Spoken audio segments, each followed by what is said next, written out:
PCS का जो result आया है इसका सबसे बड़ा मुद्दा है कि संशोधित उत्तर कुंजी का, कि पहले वैकेंसी निकलवाने के लिए आंदोलन करें, फिर परीक्षा करवाने के लिए आंदोलन करें, फिर परीक्षा के बाद पेपर लीक हो तो पेपर लीक के लिए आंदोलन करें, फिर पुनः परीक्षा करवाने के लिए आंदोलन करें, फिर रिजल्ट निकलवाने के लिए आंदोलन करें, फिर मेंस का रिजल्ट नया उसके लिए आंदोलन करें, फिर मेंस के रिजल्ट में विसंगतियाँ हों उसके लिए आंदोलन करें, उसके बाद फिर इंटरव्यू हो, उसके बाद फाइनल जो लिस्ट आए तो उसके लिए आंदोलन करें।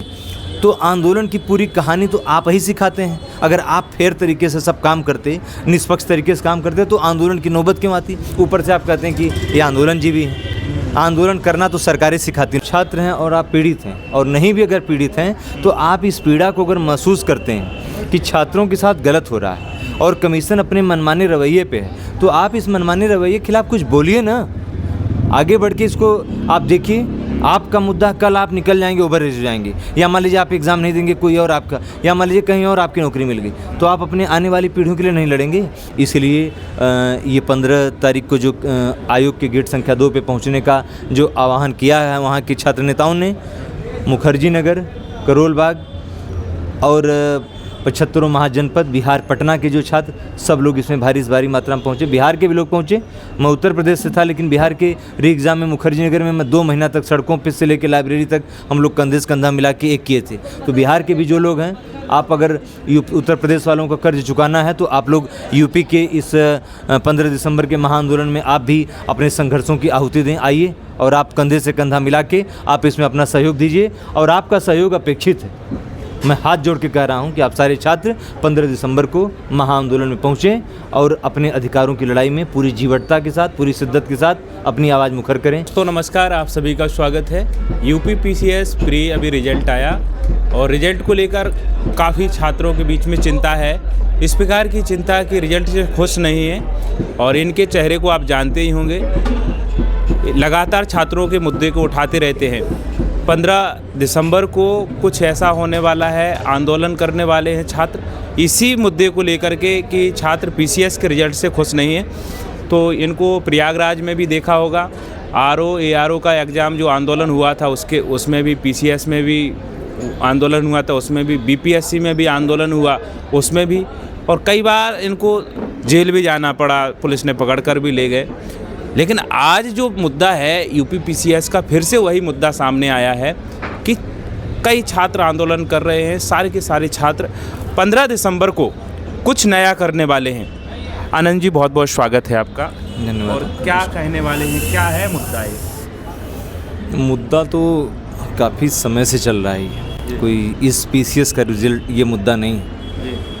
मुद्दा ये अभी पिछला जो पीसीएस का रिजल्ट आया था उसमें भी था, उसके पिछले भी जो पहले जो पीसीएस का रिजल्ट आया था, तो आप ये कह सकते हैं कि मार्कशीट को लेके और जो संशोधित उत्तर कुंजी को लेके ये तो मांग लंबे समय से चल रही है। ARO का जो रिजल्ट अभी आया तो उसमें भी बहुत सारी विसंगतियाँ पाई गई।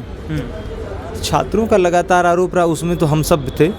इस बार तो मैं पीसीएस का एग्ज़ाम दिया नहीं, और मैं जानबूझ के भी मेरा मन नहीं था देने का। आपका एग्ज़ाम था फिर भी नहीं दिया आपने? उसी दिन मैंने एक नया काम शुरू किया अपने जीवन में, एक दूसरी पारी कि मैं पत्रकारिता के माध्यम से अपनी बात रखूँगा। उसका भी मैंने कोर्स किया, और वो बात पहले से मैं कोर्स कर रखा था। बात यह है कि किसी भी आज के दौर में जो ट्रेंड चल रहा है, किसी भी अनियमितता, किसी भी विसंगति के खिलाफ, विशेषतः कमीशन के कोई भी आयोग हो, चाहे बिहार आयोग हो, चाहे यूपी आयोग हो, चाहे SSC आयोग, आपने देखा होगा किस तरीके से मुकदमे हुए लोगों के ऊपर। तो आवाज़ उठाना, ऊंचे स्वर में बात करना ही बहुत बड़ा अपराध है जो दौर चल रहा है। एक एक चीज़ पे सरकार की नज़र है, पैनी नज़र है, लेकिन उसके बाद भी मैं छात्रों से अपील करना चाहूँगा कि अधिकारों की लड़ाई है दोस्त, लड़ने से कभी पीछे मत रहना। गांधीवादी तरीके से, लोकतांत्रिक ढंग से, सभी संवैधानिक मूल्यों को अपने अंदर आत्मसात करते हुए आप लड़ाई लड़िएगा, ये आपका अधिकार है।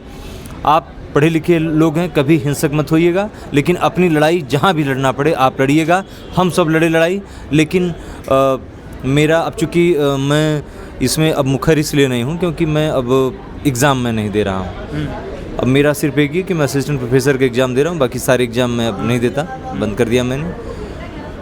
पीसीएस का जो रिजल्ट आया है इसका सबसे बड़ा मुद्दा है कि संशोधित उत्तर कुंजी का। जैसे आंसर की आ गई, उसके बाद एक प्रक्रिया चलती है कि आपत्तियों का क्वेश्चन जो गलत होते हैं उसके बाद आपत्ति भेजी जाती है। आपत्ति साक्ष्यों के साथ आप भेजते हैं। अब कमीशन तय करेगा कि वो कौन सी किताब की आपत्ति भेजे हैं, जो आप वो आपत्ति किस तरीके की है, किस किताब से है, कौन उसका लेखक है, कितनी ऑथेंटिक है, वो माने या ना माने ये उसके ऊपर निर्भर करता है। उस आपत्तियों का निस्तारण किस तरह से होता है उसका कोई लेखा जोखा छात्रों के बीच में नहीं। कमीशन के पास है लेकिन कमीशन बताता नहीं। 8 क्वेश्चन डिलीट हुआ, 5 क्वेश्चन डिलीट हुआ, 2 क्वेश्चन डिलीट हुआ, 1 क्वेश्चन डिलीट हुआ, पता नहीं। पीटी तो लोग एक भी क्वेश्चन से फेल हो रहे हैं, तो कितने क्वेश्चन डिलीट हो रहा है इसका कोई लेखा जोखा नहीं। एक बात। दूसरी बात कि रिवाइज आंसर की का मामला, उसके बाद cut off, category cut off. अब आप ये बताइए कि जैसे 90-92 पे कोई जनरल कैंडिडेट कह रहा है कि मेरा हो जा रहा है, लेकिन वहीं पे 97, 96, 95 ओबीसी कह रहा मेरा नहीं हो रहा है। वो कार्बन कापी अपने हाथ में लेके घूम रहा है, वो सारे प्रश्न मिला के बुकलेट अपने हाथ में लेके घूम रहा है, इंटरनेट से, किताबों से, हर जगह। तो मैं कह रहा हूँ कि वो भी तो अपना साक्ष्य लेके घूम रहा है और वो लगातार एग्ज़ाम दे रहा है। हर व्यक्ति को सेलेक्ट होने की ख्वाहिश है, हर व्यक्ति अपने घर का एक तरीके से वो चिराग है, उसको कहीं न कहीं से यहाँ से जल्दी से पढ़ के निकलना है। तो कौन चाहेगा कि इस झमेले में पड़े। लेकिन कमीशन, बच्चों की बहुत सारी मांगे हैं, लेकिन ये 2 प्रमुख मांगे हैं, कैटेगरी कट ऑफ और संशोधित उत्तर कुंजी। अच्छा। जी जी। इसमें कैटेगरी कट ऑफ क्या आपने बताया है, तो इसमें किस प्रकार से एससी का क्या है, ओबीसी का क्या है, जनरल का क्या है, क्या कैसा रहा मैटर? जैसे अब ये तो आपस की बातें हैं ना, हम सब आपस में बातचीत करके जान पाते हैं। ग्रुप है, मान लीजिए व्हाट्सएप ग्रुप पे 100-200 लोग जुड़े हैं, किसी ने कहा कि मेरा इतना था नहीं हुआ।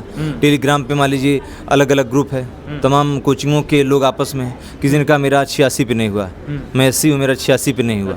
लेकिन कोई कह रहा है 80 कि मैं 85 था, मेरा हो गया है। वहीं कोई कह रहा है 80 कि मेरा 89 था नहीं। तो ये जो 80, 85, 89 एससी कैटेगरी, ये जो 93, 94, 98 ओबीसी कैटेगरी न होना, ये जो जनरल, ये ईडब्ल्यूएस कैटेगरी, मेरा 97 है, ईडब्ल्यूएस में हूँ, मेरा नहीं हुआ। कोई कह रहा है कि मैं ईडब्ल्यूएस 95 हूँ, मेरा नहीं हुआ, मैं ओबीसी 96 हूँ, मेरा नहीं हुआ।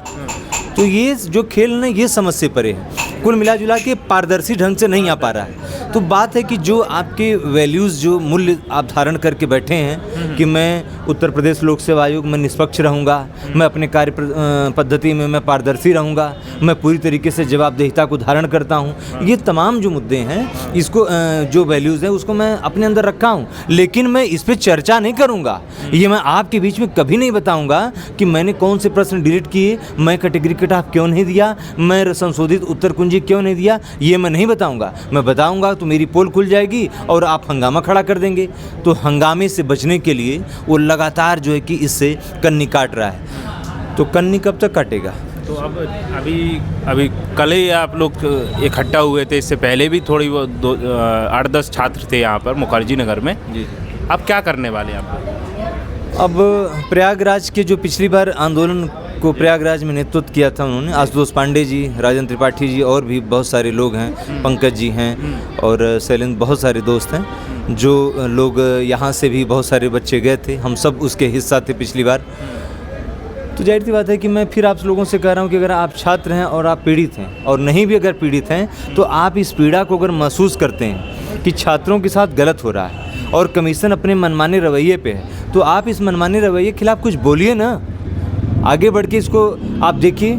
आपका मुद्दा कल आप निकल जाएंगे, ओवर हो जाएंगे, या मान लीजिए आप एग्ज़ाम नहीं देंगे कोई और आपका, या मान लीजिए कहीं और आपकी नौकरी मिल गई, तो आप अपने आने वाली पीढ़ियों के लिए नहीं लड़ेंगे, आप अपने छोटे भाइयों के लिए, बहनों के लिए, अपने परिवार के लिए, अपने समाज के लिए आप नहीं लड़ेंगे।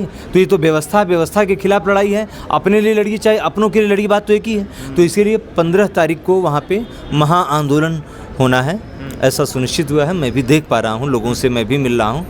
तो मैं चाहता हूँ कि मुखर्जी नगर, दिल्ली, करोल बाग या अन्य कोने कोने जो भी छात्र बैठे हैं, उत्तर प्रदेश के 75 जनपद के मुख्यालय पे जो लड़के रह रहे हैं, पढ़ रहे हैं और जो संवेदनशील है इस मुद्दे के प्रति, वो अपनी हक की लड़ाई में जाएं। अगर आप लोग नहीं अब लड़ेंगे तो शायद नहीं लड़ पाएंगे। और सरकार तो चाह ही रही है कि आप जैसे हम चाह रहे हैं वैसे आप करते रहिए और आपस में लड़ जाइए। आपस में लड़ जाएंगे ना, हमारे पास आएंगे, नाम देंगे और हमारी छवि भी बेहतर बनी रहेगी और काम भी होता रहेगा। तो आंदोलन के लिए परमिशन ले रहे हैं कि कुछ? हाँ, परमिशन के तहत ली गई है? परमिशन के तहत बिल्कुल परमिशन हो तो एक आध हफ्ते पहले वो पूरी प्रक्रिया होती है। इसमें प्रशासन को भी सहयोग करना चाहिए और प्रशासन को इसलिए सहयोग करना चाहिए क्योंकि प्रशासन तंत्र में जो लोग बड़े पदों पे गए हैं वो लोग यहीं से चुन के जाते हैं, तो वो नहीं लड़ेंगे, वो भी तो जानने समस्या है। तो समस्या के खिलाफ आपको तुरंत परमिशन देना चाहिए और इसके लिए अगर छात्र, जाहिर सी बात है कि न्यायपालिका में कुछ छप होने वाला नहीं है। VPSC एग्ज़ाम का मुद्दा था, जिस तरीके से फाइल उठा के टेबल पे फेंकी गई, ये जग जाहिर है। UP PCS में भी आप देखे होंगे कि PCS प्री का रिजल्ट आया, उसके बाद लगातार अर्जेंसी में 3-3, 4-4 बार मामला फाइल हुआ। कितना पैसा चंदा, 100-100, 200-200, 5-5, 10-10 हज़ार लोग चंदा दिए, वकील की फ़ीस, तमाम सारी चीज़ें सब चलता रहा। पूरी प्रक्रिया आप लोग भी उसके गवाह हैं। कुछ नहीं हुआ, मेंस भी करवा लिया उन्होंने पूरी तानाशाही रवैये से, छात्र एकजुट नहीं हो पाए। कहीं न कहीं से छात्र, अगर आप, मैं ये नहीं कह रहा हूँ कि आप हिंसक तरीके से, लेकिन आप अपनी संख्या बल के आधार पे अपनी उपस्थिति दर्ज कराइए और आपकी संख्या इतनी ज़्यादा हो कि आपके आंदोलन को एक धार मिले। और जैसे 2019 से पहले प्रक्रिया चलती थी, आपकी मार्कशीट आती थी, कैटेगरी कट ऑफ आता था, आप संशोधित उत्तर कुंजी अभी लंबे समय तक आई है, ये सब पूरी प्रक्रियाएँ चलती थी, वैसे ही होती रहे। कहने का मतलब है कि बहुत ऐसा नहीं कि कोई हाई प्रोफाइल या कोई बहुत बड़ा मुद्दे, बहुत छोटी छोटी चीज़ें हैं। कमीशन इस पे बहुत आसानी से काम कर सकता है, लेकिन कमीशन खुद चाहता है कि ये मामला हमेशा डिस्प्यूट बना रहे। ये कमीशन के तरफ से जो आंख मिचौली चल रहा है, न्यायपालिका, सरकार और कमीशन का जो गठजोड़ है, ये तीनों का गठजोड़ से छात्र ही पीड़ित है और छात्र लंबे समय तक पीड़ित रहेगा यदि इस मुद्दे को अगर वो नहीं समझ पाया। तो मैं लिख के ले लीजिए, पढ़ेंगे आप, किसी न किसी का तो सिलेक्शन जाहिर सी बात है छात्रों का ही होगा, लेकिन कट ऑफ का अनियंत्रित, एकदम अप्रत्याशित बढ़ जाना। 15 गुना रिजल्ट का समीकरण है, पहले 18 गुना रिजल्ट था, उसके बाद फिर बीच में 13 गुना हो गया, फिर 13 गुना से 15 गुना पे रिजल्ट आके रुका, तो 15 गुना भी आप रिजल्ट नहीं दिए हैं, 12 गुना, 12.5 गुना के आसपास आप रिजल्ट दिए हैं। वो भी आप नहीं बता रहे हैं कि जो स्पेशल सीटें हैं, जो जैसे उसमें बहुत सारी पद होता है, जैसे सामान्य एक सीट होती है, जैसे उसमें प्रॉपर तरीके का जो आता है, और एक होता है कि जैसे स्पेशल विषयवार होता है कि जैसे कोई लॉ वाले हैं उनके लिए अलग से, कोई एग्रीकल्चर का है उसका अलग से सीट है, सोशियोलॉजी का है, कोई B.Ed धारक है उसका अलग से। तो ये जो सारी सीटें हैं, आप इसमें भी नहीं बता पा रहे हैं कि इसमें कितना गुना क्वालिफाई है, या टोटल ये रिजल्ट है, या अलग अलग, कुछ भी आप पारदर्शी ढंग से नहीं रख रहे हैं। तो छात्रों में ये सब है। छात्र, एक चीज़ आप बताइए, किसको शौक आंदोलन करने का? आंदोलन में पैसा खर्च होता है, समय खर्च होता है, परिवार के भी द्वारा बहुत बार छात्र उपेक्षित होते हैं, मम्मी पापा का डर होता है कि टीवी पे या सोशल मीडिया पे कोई देखे तो लाठी चार्ज भी होता है। चार्ज, अरे भाई लाठी चार्ज आपको, आपके ऊपर हुआ है, देखा गया है? लाठी तो 2013 से लेके अब तक, 2013 क्या 2009 से लेके अब तक पीठ पे ना जाने कितनी लाठियाँ पड़ी हैं, लाठी का कोई हिसाब नहीं है, ठीक है। और एक बात सही है कि छात्र आंदोलन में अगर लाठी और जेल का अगर आपको डर है तो आपको घर में अंदर रहना चाहिए, सिर्फ और सिर्फ पेपर देते रहना चाहिए जब तक लास्ट अटेम्प्ट आपका ना आ जाए। वो अलग बात है कि आप पहले भी अटेम्प्ट में सफल हो सकते हैं, लेकिन छात्र लाठी से डर गए तो आंदोलन आप नहीं कर पाए। तो सरकार से पूछते हैं प्रश्न, सरकार उसको आंदोलन समझ लेती है। एक दो लोग पूछें तो आवाज़ नहीं सुनती, भारी संख्या में इकट्ठा होते तो आंदोलन समझ लेती है। 5 लोग इकट्ठा होकर जब सब सवाल पूछते हैं तो कहते कि अरे 5-6 बच्चे हैं, दरअसल ये राजनीति कर रहे हैं, इनको हटाओ। और जब वही 5 की जगह 500 बच्चे होते हैं तो कहते हैं सड़क पे उतर आए हैं, अराजक तत्व हैं। बहुत बार किया जाता है। फिर उसी अराजक तत्व में कोई SDM बन के निकलता है तो वही मुँह लटक के प्याज हो जाता है। तब समझ में आता है कि जो अराजक कह रहे थे उसी में से डिप्टी SP, SDM, तहसीलदार भी निकल रहे हैं। तो प्रक्रिया तो आंदोलन जीवी आपने बनाया ना। किस छात्र को शौक है कि वो लाइब्रेरी में पढ़े फिर आंदोलन करे? आप सोचिए कितना बड़ा दुर्भाग्य है कमीशनों का कि पहले वैकेंसी निकलवाने के लिए आंदोलन करें, फिर परीक्षा करवाने के लिए आंदोलन करें, फिर परीक्षा के बाद पेपर लीक हो तो पेपर लीक के लिए आंदोलन करें, फिर पुनः परीक्षा करवाने के लिए आंदोलन करें, फिर रिजल्ट निकलवाने के आंदोलन करें, फिर मेंस का रिजल्ट नया उसके लिए आंदोलन करें, फिर मेंस के रिजल्ट में विसंगतियाँ हों उसके लिए आंदोलन करें, उसके बाद फिर इंटरव्यू हो, उसके बाद फाइनल जो लिस्ट आए तो उसके लिए आंदोलन करें।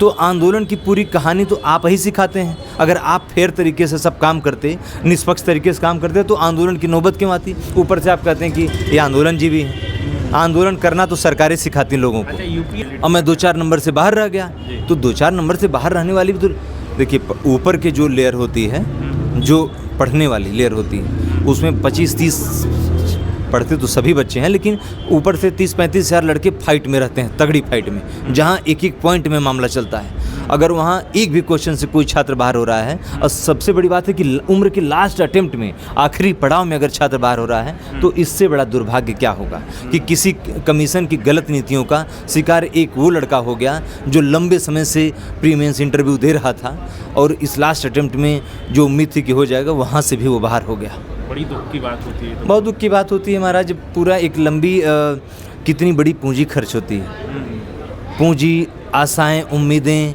लोगों की दुआएं, पूरा स्थानीय देवता, क्षेत्रीय देवी देवता, जितने सारे देवता बंधक बन जाते हैं इस तैयारी के दौरान में।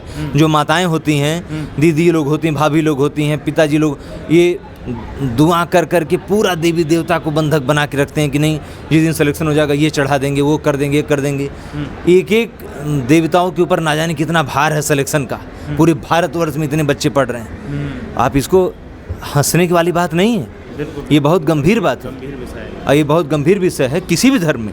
हर धर्म में पूजा पाठ, टोटका, आस्था, विश्वास हर तरीके का होता है, कुछ कुछ अलग तरीके से, ये कर दो तो वो हो जाएगा, वो कर दो तो हो जाएगा। आप न पढ़ रहे हैं यहाँ पे, आपको क्या पता है घर पे कितना चीज़ें वहाँ पे चल रहे हैं, कितने तिकड़म चल रहे हैं, ये अंगूठी पहन लो, वो पूजा करवा लो, ये जाप करवा लो, ये करवा लो, वो करवा लो। ये आपके संघर्ष में ये भी हिस्सा है। आपके संघर्ष में आप तो यहाँ पढ़ के, कुकर माच के, रोटी बेल के, खाना खा के, एग्जाम दे के, लाइब्रेरी में पढ़ के आपका संघर्ष है, लेकिन जहाँ से पैसा अरेंज होके आ रहा है, जो भावनाओं का संघर्ष है, जो उम्मीदों का संघर्ष है, जो वहाँ पे चल रहा है, वो भी तो यार कुछ होता है ना। तो वो कहाँ, वो भी तो इसी में संलिप्त है ना। आप कमीशन उसका भी गला घोंट रहा है कि 15 तारीख को महाआंदोलन है, और जाहिर सी बात है कि जो बच्चे आगे बढ़ के लीड कर रहे हैं, जो लोग इसको कर रहे हैं, आशुतोष पांडे वगैरह, पंकज जी और राजन भाई, यहाँ के भी बहुत सारे छात्र हैं, और भी बहुत सारे नए बच्चे भी इसमें जुड़े हैं। तो जो पीड़ित हैं, जो लोग भी इसमें शामिल हैं, आप सारे भाई बंधु, विशेषतः हमारी बहनें, क्योंकि नारी शक्ति जब आगे चलती है तो ये अपना लोहा, अपने संघर्षों का जो लोहा वो मनवा ही लेती है। तो नारी शक्ति भी भारी मात्रा में बाहर निकल के आए। नहीं लड़ेंगे तो लड़ने लायक कभी नहीं रहेंगे आप, बहुत साफ बात है। इसलिए ये 15 तारीख को जो आयोग के गेट संख्या 2 पे पहुंचने का जो आह्वान किया है वहाँ के छात्र नेताओं ने, मुखर्जी नगर, करोल बाग और 75 महाजनपद बिहार पटना के जो छात्र, सब लोग इसमें भारी मात्रा में पहुँचे। बिहार के भी लोग पहुँचे, मैं उत्तर प्रदेश से था, लेकिन बिहार के री एग्ज़ाम में मुखर्जी नगर में मैं 2 महीना तक सड़कों पे से लेकर लाइब्रेरी तक हम लोग कंधे से कंधा मिला के एक किए थे। तो बिहार के भी जो लोग हैं, आप अगर उत्तर प्रदेश वालों का कर्ज चुकाना है तो आप लोग यूपी के इस 15 दिसंबर के महाआंदोलन में आप भी अपने संघर्षों की आहुति दें। आइए और आप कंधे से कंधा मिला के आप इसमें अपना सहयोग दीजिए, और आपका सहयोग अपेक्षित है। मैं हाथ जोड़ के कह रहा हूं कि आप सारे छात्र 15 दिसंबर को महाआंदोलन में पहुंचें और अपने अधिकारों की लड़ाई में पूरी जीवटता के साथ, पूरी शिद्दत के साथ अपनी आवाज़ मुखर करें। जय हिंद।